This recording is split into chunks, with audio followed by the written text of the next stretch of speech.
किसान या किसान नेता, चाहे वो राजस्थान का हो, उत्तर प्रदेश का हो, मध्य प्रदेश का या फिर महाराष्ट्र का, सभी स्वामीनाथन आयोग की बात करते हैं। बहुत बार तो आपने अलग अलग पार्टी के राजनेताओं के मुँह से भी सुना होगा कि स्वामीनाथन आयोग की जो सिफारिश है उनको लागू किया जाए। इसको लेके सभी के अपने अपने तर्क हैं, कोई इसके विपक्ष में है तो फिर कोई इसके पक्ष में है। तो आज हम इस वीडियो में यही जानने वाले हैं कि डॉक्टर स्वामीनाथन कौन थे, उनकी जो सिफारिशें वो क्या थी और आज उन सिफारिशों का क्या स्टेटस है। डॉक्टर स्वामीनाथन का पूरा नाम मनकोम्बु संभाशिवन स्वामीनाथन है। इनको MS स्वामीनाथन के नाम से भी जाना जाता है। ये कृषि क्षेत्र में दिए गए अपने योगदान के लिए काफ़ी प्रसिद्ध हैं। MS स्वामीनाथन एक कृषि वैज्ञानिक थे। भारत में इनको हरित क्रांति के जनक के रूप में भी जाना जाता है।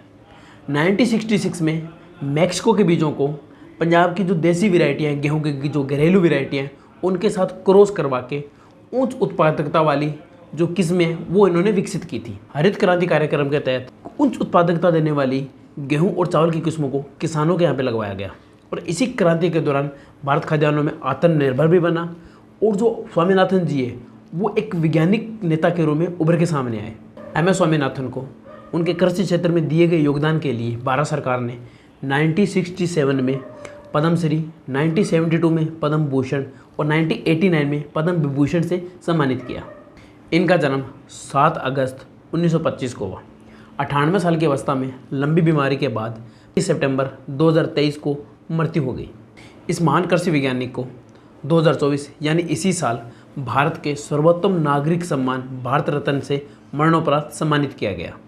डॉक्टर MS स्वामीनाथन की अध्यक्षता में 18 नवंबर 2004 को नेशनल कमीशन फॉर फार्मर यानी राष्ट्रीय किसान आयोग बनाया गया।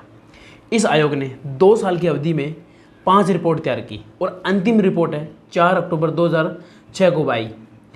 और इस सभी रिपोर्ट्स में किसानों के उत्थान और कृषि विकास के बारे में बहुत सी बातें कही गई।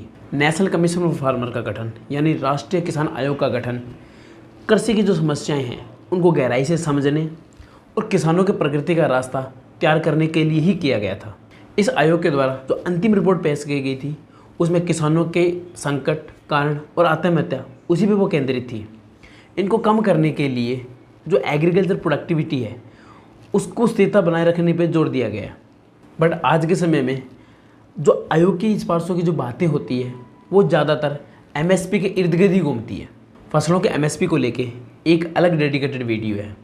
MSP को सरल भाषा में समझने के लिए आप इसे हमारे चैनल पे चेकआउट कर सकते हैं। किसानों के संकट को संबोधित करना ही स्वामीनाथन आयोग की सबसे महत्वपूर्ण और बड़ी सिफारिश थी। इसके अनुसार अगर किसानों को उनकी फसल का उचित मूल्य मिलता है, एक तो उनका कर्ज का बोझ कम हो जाएगा, दूसरे उनकी आय है वो भी बढ़ेगी। स्वामीनाथन रिपोर्ट में कृषि उत्पादन को बढ़ाने का उल्लेख किया गया जिससे निवेश और बुनियादी ढांचे का विकास होगा और साथ ही उत्पादकता और खाद्य सुरक्षा है उसमें भी बढ़ोतरी होगी।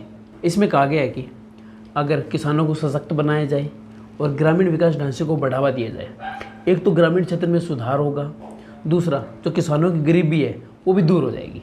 पर दुर्भाग्य की बात यह है कि आज तक कोई भी सरकार इन सिफारिशों को पूर्ण रूप से लागू नहीं कर पाई है। जो पार्टी विपक्ष में होती है तो वो बातें करती है इनको लागू करने के लिए और बड़े बड़े दावे भी किए जाते हैं कि अगर उनकी सरकार बन गई तो वो इन सिफारिशों को लागू करते हैं। लेकिन बहुत बार ऐसा हुआ है जब उनकी सरकार बन जाती है तो उसको कानूनी रूप से मान्यता देने के लिए टाल मटोल करना शुरू कर देते हैं। और इस प्रकार से आयोग बनने के 20 साल बाद भी किसान और किसान नेता आज भी उसी उम्मीद में है कि उनकी डिमांड है उनको माना जाएगा और किसान कल्याण की जो सिफारिशें हैं उनको कानूनी रूप से लागू किया जाएगा।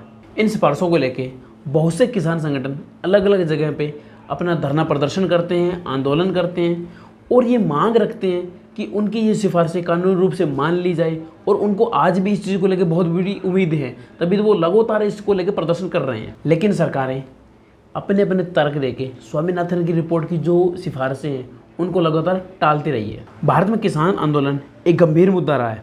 हालांकि देश में किसानों के विरोध प्रदर्शन ने कृषि क्षेत्र के सामने आने वाली चुनौतियों और सुधारों की मांगों पर नए सिरे से ध्यान अपनी ओर आकर्षित भी किया है। जब डॉक्टर स्वामीनाथन की अध्यक्षता में नेशनल कमीशन फॉर फार्मर बना तो उस आयोग के सामने कुछ ऐसे मुद्दे रखे गए या कुछ ऐसी समस्याएं रखी गई जिन पे उनको विचार करने के लिए कहा गया, डीपली उनको एनालिसिस करने के लिए कहा गया। तो अभी हम आगे यही जानने वाले हैं कि कौन कौन से ऐसे विचार थे जिन पे आयोग ने डीपली काम किया। सभी को सार्वभौमिक खाद्य सुरक्षा उपलब्ध कराने के लिए ऐसी रणनीति बनाना जिससे कि देश में खाद्य और पोषण की सुरक्षा को बढ़ाया जा सके। देश में कृषि की उत्पादकता व लाभप्रदता में वृद्धि करना, सभी किसानों के लिए ऋण की उपलब्धता बढ़ाना, शुष्क और अर्ध शुष्क क्षेत्रों, पहाड़ी व तटीय क्षेत्रों में किसानों के लिए विशेष कार्यक्रम को तलाशना, कृषि उत्पादों की गुणवत्ता बढ़ाने और लागत को कम करने के उपाय सुझाना ताकि उन्हें विश्व स्तर पर प्रतिस्पर्धा बनाई जा सके। किसानों को उनकी फसल का उचित मूल्य दिलाने के लिए कोई उपाय सुझाना, बेहतर कृषि संरक्षण के लिए स्थानीय निकायों को मजबूत करना। स्वामीनाथन आयोग ने किसानों की परेशानियों को देखते हुए उनके कारण को समझा और किसान कल्याण के लिए कुल 201 सिफारिशें 5 अलग अलग रिपोर्ट्स में उन्होंने पेश की थी। किसान और कृषि संकट के जो प्रमुख कारण हैं उन पर बहुत गहनता से विचार किया गया और इन संकटों से बाहर उभरने के लिए उपाय भी सुझाए गए। स्वामीनाथन आयोग द्वारा पेश की गई कुल 500 रिपोर्टों में से 201 जो सिफारिशें थी उनमें से जो कुछ प्रमुख सिफारिशें हैं जिनको आज हम इस वीडियो में कवर करने वाले हैं।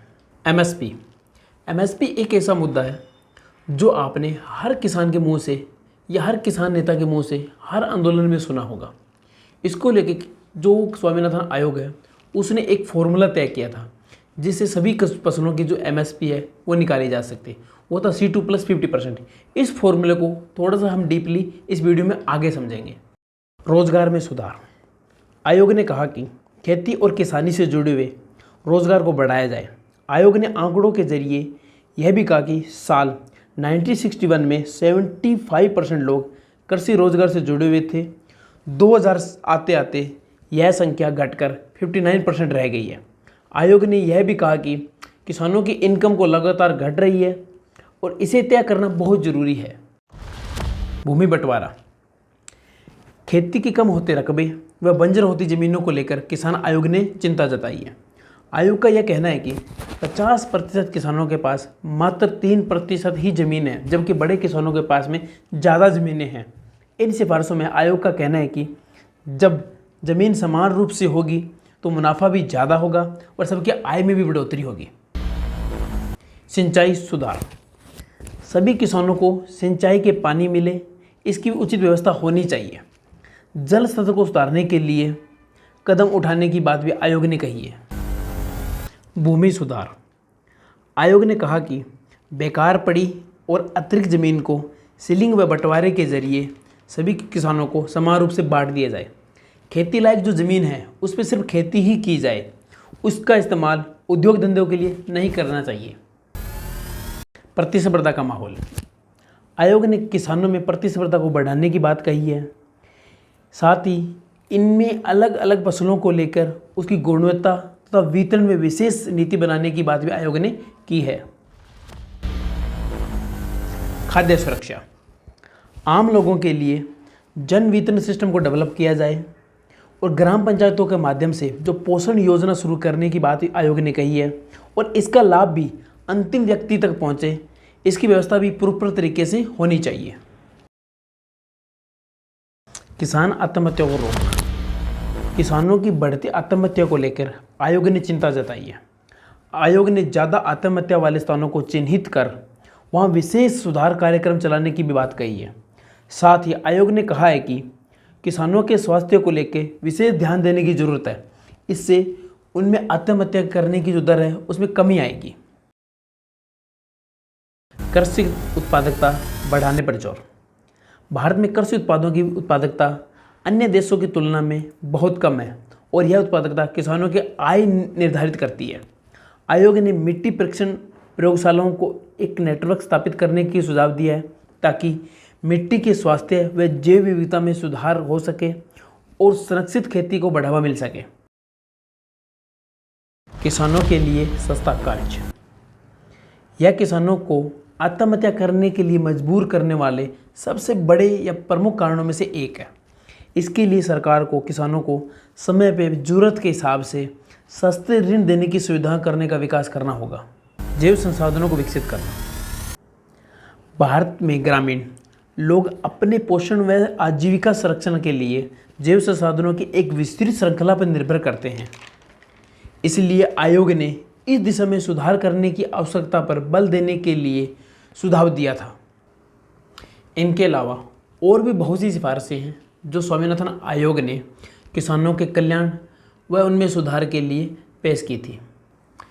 स्वामीनाथन आयोग की रिपोर्ट में सबसे ज़्यादा जिस मुद्दे पे जो बात होती है वो है एमएसपी यानी मिनिमम सपोर्टेड प्राइस, जिसको हिंदी में न्यूनतम समर्थन मूल्य भी कहा जाता है। और इसी एमएसपी को निर्धारित करने के लिए C2 + 50% फॉर्मूले को सिफारिश की गई है। आज हम इस वीडियो में यही जानने वाले हैं कि ये जो C2+ फॉर्मूला है वो क्या है और किस प्रकार से इसको मापा जाता है। यहाँ पर C2 का मतलब है टोटल उस फसल में लगने वाली लागत या कॉस्ट, यानी किसी फसल को उत्पादन करने के लिए किसान का जो कुल लागत आती है वो C2 में शामिल की जाती है।